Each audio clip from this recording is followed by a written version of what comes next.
The story of Clarence Thomas becomes more and more clear as the days go on and more reporting is done. And because the shock and awe of the initial ProPublica report has kind of faded, it's getting less coverage as more and more information comes out about Clarence Thomas and his possible corruption and the massive gifts and trips that he's accepted as a Supreme Court justice, initially thought to be by one billionaire, Harlan Crow, who's also a GOP mega donor. But now we know it to be 4 billionaires. And there's a really good CNN report kind of recapping what we know to this point in time. And ProPublica has just been consistently putting out a lot of new information about all of the different things that Supreme Court Justice Clarence Thomas has accepted in the form of gifts and trips that could be creating a conflict of interest in his role as a Supreme Court justice, and maybe violating the law and not disclosing some of this. The most complete accounting yet of the high life of Supreme Court Justice Clarence Thomas shows much, much more than previously known. More private jets, more fancy vacations, more sporting events, all gifts from mega-rich businessmen and documented through public and private records, plus interviews by ProPublica. Justice Thomas has been living a life of extreme luxury for 30 years, underwritten by at least 4 different ultra-wealthy benefactors. Earlier reports have revealed lavish gifts to Thomas, including a house for his mother and this 9-day vacation in Indonesia from conservative billionaire Harlan Crow. I come from regular stock. Who also underwrote a film about Thomas's humble taste. I prefer the RV parks. Now, love that so much. It's so blatant.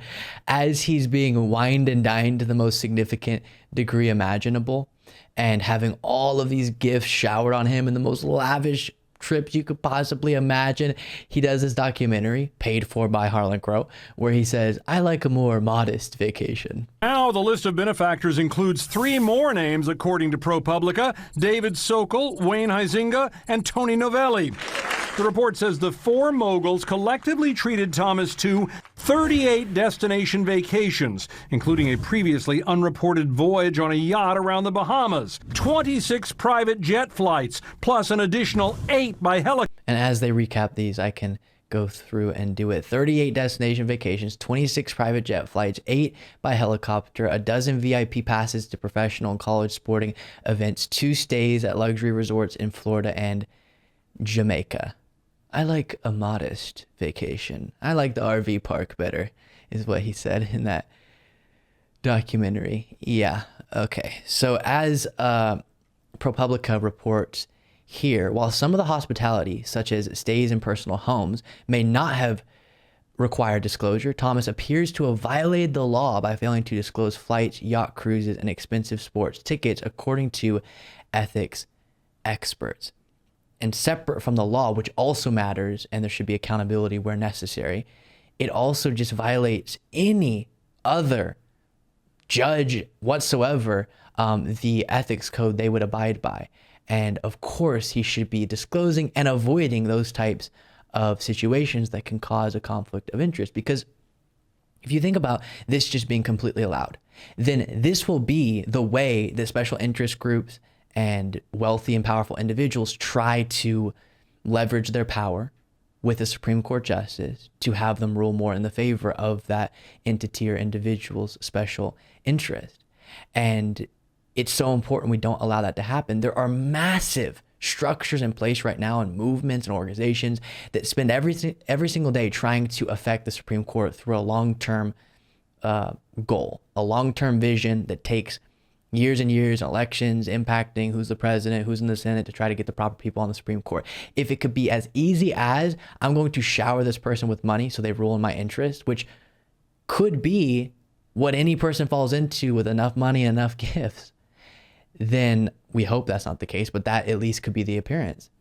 Then all of a sudden we don't have anywhere close to a legitimate Supreme Court, and that is a massive problem. So in the interest of the legitimacy of the Supreme Court, and a complete absence of conflicts of interest like this, he needs to be held accountable, and change needs to be made on this front. I know some Senate Democrats are trying to do that and pushing through legislation that won't get through because of Republicans. But if eventually Democrats have majorities in the House and Senate and still have the White House possibly mandating a code of ethics onto the Supreme Court would absolutely be a good start.